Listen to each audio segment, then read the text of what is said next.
오늘 말씀은 사사기 1장 22절에서 36절까지 말씀입니다. 사사기 1장 22절부터 말씀입니다. 우리 1장에서는 하나님께서 주신 가나안 땅에 그 칠족속들을 다 쫓아내라 말씀하셔서 계속 영토를 확보하기 위한 전쟁을 하고 이 가나안 주민들을 쫓아내는 그러한 지금 전쟁을 하고 있습니다. 오늘도 이어서 요셉 가문이 나옵니다. 22절에 요셉 가문도 베델을 치러 올라가니 여호와께서 그와 함께 하시니라. 아멘. 함께 하나님이 해주셔서 승리하시는 거예요. 맨 처음에 올라갔을 때 유다 지파가 먼저 올라가라 하나님 말씀하셔서 유다 지파와 함께 먼저 그래서 가나안 정복에 또 남아있는 무리들을 정복하려고 지금 전쟁을 일으키고 있습니다. 19절 우리 19절 위에 좀 보면은 여호와께서 유다와 함께 계셨으므로 그래서 산지 주민을 쫓아냈어요. 처음에 유다 지파가 순종하고 먼저 너희가 가라 믿음의 본을 보여라 그래서 먼저 갔는데 골짜기 산지 주민은 쫓아냈으지만 골짜기 좀 낮은 땅에서는 철병가가 있어서 쫓아내지 못하였다. 그런데 그래도 갈렙은 그 85세가 되고 거인인 아낙 자손에서도 다 쫓아냈었어라고 20절에 말씀하시고 21절에서 베냐민 자손도 여부스 족속을 쫓아내지 못하였다 하고 말씀하셨죠. 그러니 맨 처음에 선봉장으로 나서선 유다 지파가 믿음의 본을 보였어야 되는데 우리는 못하겠어. 하나님이 함께 하셔서 철병거 아니라 어떤 것이 있어도 승리케 하실 수 있는데 나는 할 수 없어. 우리는 할 수 없어. 하나님을 믿는 믿음이 약해지니 그러니 할 수 없어. 나는 못해. 하고 나의 자유 의지를 불순종으로 선택해 버리는 거예요. 진멸해라. 다 진멸해라. 그래서 그렇지 않으면 그들을 통해서 세상 종교가 들어오고 그리고 그들을 통해서 그 세상의 문화가 들어오고 그러면 하나님의 백성들이 하나님의 말씀에 순종하지 않고 세상 문화와 세상 가치관 속에 살 것이기 때문에 그렇게 하지 말고 다 진멸해야 돼 했는데 자기가 할 수 있는 만큼만 유다 지파가 한 거예요. 물론 인간적으로는 철병거 봤을 때에 두렵고 떨리죠. 우리는 이런 거 없는데 우리는 싸움에서 지겠다라는 내 생각이죠. 그 순간도 우리는 하나님을 붙잡고 순종하셔야 합니다. 본을 보이지 않아서 그 다음에는 나머지 족속들이 다 지파들이 다 쫓아내지 못하는 거예요. 이것이 중요한 것 같아요.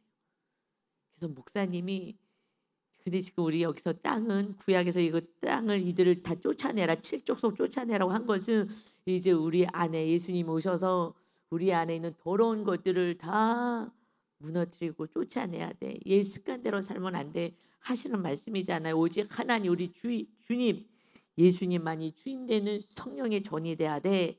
이것을 우리가 이렇게 살아가야 되는데 너희들이 이들은 쫓아내지 않아서 어떤 일이 벌어지는지를 사사기에서 계속 말씀하셔요. 쫓아내. 근데 쫓아내지 않아요. 이 칠족 속들을 쫓아내지 않아서 우리 안에 이렇게 죄된 모습, 악한 것들을 부셔버리지 않는다면 이제 너희들도 이와 같이 살아. 이 사사기는요. 자기 소견에 옳은 대로 행하였다. 사사기 맨 마지막 장 마지막 절에 말씀으로 끝내요. 그들은 왕이 없다고 자기들의 소견에 옳은 대로 행하였다. 왕은 하나님이 그 나라를 다스리겠다고 아브라함을 통하여서 가나안 땅까지 인도하고 모세를 통해서 인도하고 여호수아를 통해서 인도하시고 이곳에 내가 너를 다스리는 왕으로 이 땅에서 하나님의 자녀들이 어떻게 사는지 보여주겠다 하셨는데 결국은 무엇 때문에요? 쫓아내지 않아서예요. 쫓아내 우리가 그리고 이들은 뭐예요? 그냥 쫓아낸 그 땅에서 그 마을 거기에서 그냥 집 짓고 빨리 집은 다 지어져 있죠. 거기서 그냥 먹고 살고 살고 이것에만 신경 쓰는 거예요. 그 땅에서 노예로 있었다가 왔잖아요. 노예로 있다가 들어왔던 이 백성들 그리고 광야에서 40년 동안 광야 생활했던 이들은요. 이제 편안하게 살고 싶은 거예요. 이만하면 됐어. 이 정도면 괜찮은 거야. 그러니까는 내 판단에 이만하면 됐어. 신앙생활을 뭐 어디까지 하라고 어디까지. 신앙생활이 문제가 아니라 신앙생활은요. 내 안에 있는 죄와 싸우는 게 신앙생활입니다. 죄와 싸우고 마귀가 침노할 수 없도록 하고 내 안에 죄가 있으면 마귀는 합법적으로 우리를 들어오고요. 함부로 하는 거예요. 그래서 제가 어저께 간증했잖아요. 야, 하나님은 7월 달에 정말 열심히 살아야지 했더니 제 안에 있는 죄 뿌리가 미움이 완전히 빠져나가지 않았어. 그래서 하나님이 그걸 드러나게 하셔서 그러니까 마귀가 딱 공격하는데 그냥 딱 잡히더라고요. 제가 정신을 엄청 바짝 차리고 있었는데도 그러니 하나님이 네 안에 이 무의식 가운데 아직 쫓아내지 않은 게 있어. 왜냐하면 지금 사사기를 시작하기 때문에 그래요. 신기해요. 우리가 말씀대로 그대로 살려고 하면은요. 말씀이 불기둥 구름기둥으로 이스라엘 백성들 인도하신 것처럼 말씀이 인도해요. 그래서 이 말씀이 있을 때 그때 사건을 보내셔요. 그래서 어저께 그렇게 남편에게 그냥 제가 나는 다 용서하고 다 이해하고 넘어간 것 같았는데 너 아니야. 그냥 뭐 폭포수같이 쏟아지는 게 이 안에 너 아직 해결되지 않은 죄가 있어. 미움이 있어. 이런 너의 교만이 있어. 이걸 보여주는 그래서 지금 사사기는요. 사실은 우리 안에 지금 이 말씀은 그 시대에 이런 이렇게 어떻게 하나님의 나라를 세우는지를 알려주시는 건데 실제적으로 이 신약이요. 본질이에요. 구약은요. 그림자같이 보여주고 예수님이 오셔서 그렇지 않고서는 너희 안에 있는 이 죄악된 거 이걸 뽑아내야 돼. 그런데 어떻게 해서 뭐 하라는 거지 잘 모르잖아요. 근데 이 모습을 보면서 이제 그 땅이 거룩한 땅이 될 수 있게끔 해야 돼. 그런데 못 하거든요. 잘. 그러니까 멈추는 거예요. 멈추면 안 돼. 그래서 저도 그냥 끝까지 그 무의식까지 하나님이 계속 다루시는데 어떨 때는 너무 지칠 때가 있어요. 아 뭐 이렇게까지 해야 되나? 근데 그렇게까지 안 하면 어느 날 또 불쑥불쑥 올라와 갖고 또 다투고 싸우고 미움으로 가고 하니 마귀가 아주 인제 합법적으로 더 들어와서 더 갈라지게 하고 미움으로 가게 하니 그러니 우리를 거룩하게 하기 위해서 하나님께서는 모든 사건을 통해서 우리의 내면을 보게 하시는 점이 있습니다. 아멘. 끝까지 그러니까 순종하면 돼요. 진멸해. 그럼 진멸하는 거야. 이웃과 싸우지 마. 너 자신과 싸우면 돼. 근데 지금 어저께 유다가 본을 보여줘야 했는데 쫓아내지 못하니까 믿음 없는 사람은 당연하죠. 그러니까 목사가 그렇게 완전하게 이렇게 몸부림쳐서 쫓아내지 않으면 성도들은요 그냥 그 다 따라하는 거예요. 아유 그렇게까지는 못 사는 거지. 그렇게까지 못 살게 지성소의 영성까지는 끌고 가지 않는 거예요. 그래서 제가 이렇게 설교하면 "어떻게 좋게까지 살아?"라고 얘기하시는 성도님들도 계세요. 어저께 수요 예배 때도 그래서 얘기했어요. "성도님들 지금 너무 잘 살아요." 왜냐하면 실망할까 봐. "나는 안 돼." 막 이럴까 봐. 아니요. 너무 잘하고 있어요. 왜냐하면은요. 아기가 기다가 앉다가 그다음에 한 발 한 발 뛰다가 나중에는 막 걷다가 뛰잖아요. 그렇게 이제 점점점 성장하듯이 한 번에 안 되는 거거든요. 마귀는 또 참소해요. "너는 안 되는 거야. 너는 못 해." 하고 또 공격하기 때문에 그 자기 수준만큼 이제 노력을 할 뿐인 거예요. 한 발 한 발 걸어가면서. 그렇지만 유다 지파가 믿음의 지파가 먼저 본을 보였으면 그래도 끝까지 싸울 수 있을 텐데 본을 안 보여준 거예요. 그러니 우리의 본이 되신 예수님이 "너희의 형이다. 맏형이다."라고 말씀하셔요. 그래서 본을 보여주는 것이다. 맏형을 따라해라. 우리는 주님을 따르는 거예요. 그렇지만 목사님이 좀 더 따라가야지 성도님들도 따라가기 때문에 몸부림치고 리더들과 사역자들은 정말 다른 거와 싸우지 말고 자신과 싸워 자기 안에 있는 실족소, 나쁜 성향, 성격 이런 것들 다 쫓아내셔서 오직 주님이 거하신 주님이 함께 하시는 그러한 형통의 복을 누리시길 바랍니다. 아멘. 그래서 22절에 말씀하셔요. 다시 볼게요. 22절부터 요셉 가문도 베델을 치러 올라가니 여호와께서 그와 함께 하셔서 그런데 요셉 가문도 이제요 제대로 안 되는 거예요. 유다 지파가 이제 하나님께서 다시 등극시켜 주는 리더 지파로 세워 주셨어요. 근데 실제적으로는 요셉 지파가 그 민족들 중에서는요 최고로 높은 그러니까는 지도자의 지파예요. 그래서 요셉 지파에 대해서 좀 자세하게 26절까지 말씀하시거든요. 요셉은 그때 총리로 있었잖아요. 그랬기 때문에 그 요셉 지파를 26절까지 이제 말씀해요. 이들도 왜냐면 그 시대에는 이 요셉 지파가 제 리더급이었기 때문에 근데 유다 지파가 등극하게 된 거는 창세기 38장의 그 사건 때문이에요. 그래서 그 유다 때문에 그 자손들이 이 복을 받게 되는 거예요. 그 얘기도 우리 엄청 은혜되는데 다음에 기회 될 때 하고요. 요셉 지파 보겠습니다. 근데 요셉 가문이 이제 베델을 정탐하게 하였는데 그 성읍의 본 이름이 루스라는 곳이에요. 루스란 이름이에요. 그래서 정탐꾼들이 그 성읍에서 한 사람이 나오는 것을 봤어요. 이제 거기를 이제 정탐하고 점령하려고 하는데 그에게 이르되 한 사람이 성읍에서 나와서 물어봐요. 청하노니 이 성읍의 입구를 우리에게 보이라. 그래야면 우리가 너에게 선대하리라 하매 지금 성읍에서 한 사람이 나왔어요. 그런데 입구를 보여라. 그러니까 그 성읍으로 직진해서 하나님을 믿고 들어가서 싸우려고 하지 않고 여기는 이제 잔머리를 생각하는 거예요. 자기들의 생각은. 지금 입구를 보여줘라. 비밀 통로를 알려달라는 거죠. 비밀 통로를. 지금 입구에서 한 사람이 왔어요. 그러면은 기도하고 그냥 직진하면 돼. 우리는 그냥 순종만 하면 하나님이 행하실 것인데 그런데 비밀. 그래서 직, 직성 그러니까 정면으로 대결하지 말자. 우리는 비밀 통로로 가서 이렇게 해서 어떻게 치자 뭐 이렇게 이제 생각을 한 거예요. 그래야면 너에게 선대께 비밀 통로 알려줘 하는 말씀이에요. 그래서 입구에서 나오는 걸 봤는데 여기 말고 정면으로 했다가는 좀 위험할 수 있으니까 우리는 그 옆에 비밀 통로로 가서 해서 치고 들어가자. 알려줘라. 너를 선대하겠다. 그러니까 그 사람이요 성읍의 입구를 알려줘서 가르친지라. 이에 그들의 칼날로 그 성읍을 쳤을 때 오직 그 사람과 그의 가족을 놓아 보내매. 그 사람하고 그 가족은요 약속했잖아요. 너를 선대해 주겠다. 비밀 입구를 알려줘.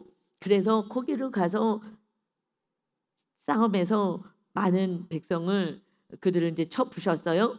그래서 그렇지만 약속을 했기 때문에 놓아줬어요. 그래서 그 사람이요 헬 사람의 땅에 갔어요. 도망가 가지고 성읍을 건축하고 그것의 이름을 루스라 하였더니 오늘까지 그곳의 이름이 되니라. 지금 진멸하라 그랬어요. 그런데 진멸하지 않았어요. 지금 요셉 지파가 그래도 믿음의 본을 보였어야 되는데 지금 유다 지파가 영적으로 세운 유다 지파가 온전한 순종을 못했을 때 요셉 지파도 했어야 되는데 이들도 또 잔머리를 우리는 그냥 믿고 기도하고 가라 그러면 가면 돼요. 그러면 하나님이 우리가 망할 것 같아도 하나님이 그 길에서 인도하시고 함께 하시고 승리하게 하십니다. 그런데 이것을 그렇게 하지 않는 거예요. 내 생각이 들어가면 그때부터 타협해서 온전한 순종을 할 수가 없어요.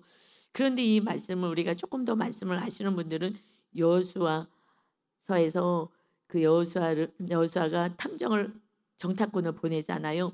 그런데 정탐꾼을 살려준 그러한 기생 라합이 있어요. 그 라합은요 살려줬어요. 그래 알았다. 그러고선 우리가 여기 점령하러 올 때 붉은 줄을 매달려. 그래서 그 가정이 살았어요. 그런데 여기는 왜 다 거두 진멸해야 되는데 맞는데 그거는 라합은 하나님을 믿은 거예요. 그 하나님 당신의 하나님에 대한 소식을 들었습니다.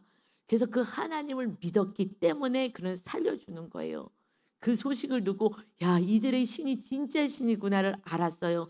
그래서 이 라합을 통해서 이제 예수님의 그 족보 안에 들어오게 되든 믿었기 때문에 이방 나라도 믿으면 돼요. 근데 이들은요 믿은 게 아니라 도망가 갖고서는 그래서 이 땅을 너무 그리워해. 그래서 다른 지역으로 가서 해 땅이죠. 해쪽도 그 땅으로 가가지고 이름을요 그 성읍을 다시 이렇게 재건하면서 루스야 고향을 생각해. 그러면서 그는 하나님을 믿은 게 아니었어요. 그래서 진멸을 했어야 되는 거예요. 그 라합이 이렇게 선대했을 때하고는 이건 다른 차원이죠. 그러니 그저 이들은 도망가서 사는 거예요. 그러니 무슨 얘기를 하려면 순종하지 않았다는 말씀을 하고 싶은 거예요. 요셉 자손도 순종했어야 되는데 순종하지 않았다. 그래서 27절에요. 그 요셉 아들이 둘이 있었잖아요. 므낫세하고 에브라임. 그것을 27절에서 므낫세도 29절에서도 에브라임도 하고 한 지파마다 계속해서 하나님의 말씀하는데 모두가 쫓아내지 않아요. 이거는요 놀라운 정말 하나님의 그 마음을 전하시는 거예요. 저희가 먼저 믿음이 있다면 말씀에 순종을 해야지. 그렇지 않으면요 자녀들이 순종하지 않아요. 목사가 말씀에 순종하지 않으면 성도들은요 말씀에 순종하지 않아요. 그리고 교회 와서 예배드리고 가서 내 뜻대로 살고. 그래서 온전한 하나님의 나라가 세워지지도 않고 하나님의 백성답게 살지도 못하니 우리 가정 안에 하나님이 살아계심을 보여줄 수가 없는 거예요. 순종만 하면 기적이에요. 순종이 믿음이거든요. 그래서 마귀는 순종을 못하게 해요. 철번거를 보여주고 무섭게 하든지 유혹을 해서 못하게 하든지. 그러니 다시 요셉의 가문 이것도 정말 너무 안타깝다 하나님이 말씀하시면서 그러고 함께 하셨는데도 순종하지 않아. 하나님을 믿지 못하는 거죠. 정확히. 나는 이만큼은 안 해. 난 이렇게까지는 못해. 그 내가 주인이 되어 살아가니 온전한 성령의 전이 세워지지 못하고 거듭나지도 못하는 거예요. 주인이 완전히 바뀌어져서 성령님이 나의 주인 되는 훈련을 우리는 이 땅에서 하는 거예요. 지금은 내가 주인 되는 게 90%, 주님의 말씀에 순종하는 게 한 10%. 그러면 점점 나의 교만을 꺾고 그리고 성령 하나님의 말씀대로 순종하고 살아가는 삶. 그래서 결국은 그것이 이제 미움이거든요. 많은 사람 미워하는 거. 이것을 내려놓고 결국 모든 이들을 사랑하며 살아가는 구원을 위해서 살아가는 그 삶을 살 때에 무엇이든지 원하는 대로 다 이루리라 하고 말씀하셨어요. 그래서 이제 므낫세부터 다시 볼게요. 므낫세가 베스 안과 그의 딸린 마을들의 주민과 그 베스 안이라는 이제 그 지역 거기 있는 주민 그리고 아나닥과 그의 딸린 마을들의 주민과 돌과 그의 딸린 마을들의 주민과 리블람과 그의 딸린 마을들의 주민과 무기또와 그의 딸린 마을들의 주민들을 쫓아내지 못함에 가나안 족속이 결심하고 그 땅에 거주하였더니 누가요? 그 쫓아내야 될 그 주민들이 결심하는 거예요. 악한 주민들이 결심하고 이 땅에서 우리는 버텨야지 하는 거예요. 그러니 이스라엘이 강성하게 된 후에 그랬더니 이스라엘이 이제 강성하게 된 후에 가나안 족속에게 노역을 시켰고 다 쫓아내지 아니하였다. 이제 쫓아내지 못했어요. 그 위에서는 계속 쫓아내지 못했다. 아 우리 너무 힘들어. 이거 못하겠어. 쫓아내지 못했지만 쫓아낼 수 있는데도 이제는요 쫓아내지 않고 노역을 시켜 종으로요 부려요. 나의 편의를 위해서. 그래서 쫓아내지 아니하였다. 누가요? 그들이 다 보기에는 므낫세, 에브라임, 요셉 그 대단했던 그 요셉의 그 자녀들의 그 자손들도 이제는 쫓아내지 않아. 여러분 우리가요 우리 안에 있는 걸 쫓아내지 않고 내려놓지 않는 것은요 이익이 있어서 그래요. 여러분 이익이 있어서 그래요. 예를 들어서 하나님이 뭐 선교하는데 아니면 무슨 일을 하는데 너 얼마를 헌금해라. 근데 그 금액이 커요. 예를 들어서 못해요. 그거는 못해요. 대부분 안 해요. 그런데 하시는 분도 계셔요. 그거는 하나님이요. 하나님의 뜻을 위해서 가는 것도 있지만 사실은요. 물질 우상을 뽑아내게 하시는 거예요. 저도 뭐 하나님 그렇게 훈련을 시키셨거든요. 그래서 우리를 위해서 하시는 거예요. 그런데 하기 싫어. 그렇게는 못해 나는. 하고 내가 막 계산해. 나는 얼마 할까? 어떻게 할까? 하나님이 믿음이 있는 사람에게는요. 말씀을 주셔요. 너 얼마 해라. 그런데 못해요. 왜냐하면 가지고 있으면 내가 이득이잖아요. 그러듯이 우리는 순종하면은 이것이 손해본다고 생각하는데 결국 그렇게 됐을 때 우리 안에 있는 물질 우상에 빠지는 거예요. 그러면 자유하게 되는 거예요. 이 땅에서. 그리고 필요할 때 하나님이 당연히 주시죠. 이 훈련인데 이렇게 안 받으려고 하는 거예요. 그래서 하나님이 저에게 이렇게 훈련한 걸 계속해서 우리가 나누잖아. 이거 훈련 받은 거라고. 그러니 쫓아내지 않고요. 종으로 삼아요. 그랬더니 지금 므낫세 요셉 지파 자손이 이것을 본을 보였잖아요. 그러니 이제 다 같이 그게 좋잖아. 아, 쫓아내지 않고 놔뒀다가 내가 종으로 부리면 너무 편안하네. 나는 편안하게 살겠네. 여러분, 이 세상은요, 내가 편안하게 사는 게 아니라 육이 편안한 것이 아니라 내 안에 마귀를 쫓아내고 나의 욕심, 탐심을 뽑아내고 오직 하나님이 주인 되는 삶을 사는 것이 하나님의 자녀의 삶인 것입니다. 그때의 안식과 기쁨과 평안과 가족의 온전한 구원이 있는 거예요. 그러니 에브라임이요, 보세요. 29절에도 에브라임이요, 요셉의 둘째 아들이잖아요. 에브라임이 게셀에 거주하는 가나안 족속을 쫓아내지 못하며 가나안 족속이 게셀에서 그들 중에 거주하였다. 이제 그들들이 이제 힘을 얻어서 아, 이것도 다 쫓아낼 줄 알았는데 안 쫓아내는구나. 야, 이것들 별거 아니네. 안 쫓아내요. 우리 안에 있는 이 탐심이나 이런 것들은 마귀가 자꾸 심어주잖아요. 세상 것을 심어주는데 우리가 쫓아내지 않으면 마귀가 아이고 별거 아니구나 계속해서 유혹하고 순종하지 마, 순종하지 마, 그거 너 손해 보는 거야라고 계속해서 우리 생각을 잡아가거든요. 그래서 순종을 못하는 거예요. 그래서 이제 교회 와서 말씀 듣고 아멘 하고 다 잊어버리고 내 뜻대로 살아. 왜 이 말씀을 마음판에 새기면 갈등이 생겨요. 인생에서 아, 이렇게 하면 안 되는데, 싸우면 안 되는데, 또 사랑해야 되는데. 그런데 이제 순종하면은 평화 천국이 임하는데, 그렇지 않으면요 이제 밉지만은 내가 자존심 부리고 안 하잖아요. 그러듯이 지금 우리는 싸워야 될 게 내 안에 나 자신과 탐욕과 이런 교만과의 싸움인 거예요. 쫓아내지 않아요. 그러면요 나름 편안해요. 그러다가 점점 힘들어지면 너 안 만나면 돼. 너랑 같이 안 살면 돼. 안 보면 돼. 네 꼴 안 보면 돼. 그래서 안 보려고 하잖아요. 근데 결국 말씀대로 못 사니 자녀들이 하나님 안 계시구나. 아, 저렇게 살면 되는구나. 유다 지파, 요셉 지파가 보여준 대로 자녀들은요 그대로 살아가요. 믿음 약한 자녀들은 그대로 살아가요. 그래서요 유다 지파, 요셉 지파에 대해서 많은 장을 하려 해요. 이거는 책임이 있는 거예요. 목사에게 강력한 책임이 있고요. 부모님들이 강력한 책임이 있는 거예요. 부모님이 그렇게 살아야 되고 안 하면은 권면해야 되고요. 그러나 그렇게 살면은요 그것이 저렇게 사는 게 신앙생활이구나를 배워가요. 그렇지 않으면 못 배워. 제가 배운 거는요 기도하는 거, 부모님에게 무슨 일이 있어도 기도하는 거, 그거를 배워서요 무슨 일만 있으면 기도하는 거예요. 이거는 막 가르쳐주지 않아도요 믿음이 제가 별로 없었을 때도 성도일 때도 그랬어요. 그때도 기도만 해요. 왜냐하면 부모님이 늘 기도하셨거든요. 산기도고 무슨 기도고 늘 기도가고 늘 기도만 하셨기 때문에 그 기도는요 그냥 몸에 배서 무슨 일이 있다 그러면 기도. 이거는 그냥 당연히 몸에 배버린 거예요. 이게 얼마나 감사인지 모르죠. 그러니 면전 믿은 자에게 책임이 있는 줄 믿습니다. 우리는 은혜 받은 자, 더 은혜 받은 거잖아요. 이런 유다 지파가 되고 영적으로 요셉 지파가 돼서 이렇게 총리로 하나님이 세워주고, 이 요셉이 지금 11번째 아들인데 그렇게 세워주신 이 은혜가 있는데, 그런데 자손들이 그렇게 하지 않는 거예요. 너희가 그래도 했어야 되는데 하나님이 아쉬워서 말씀하시는 거예요. 우리들에게 오늘 이 새벽 예배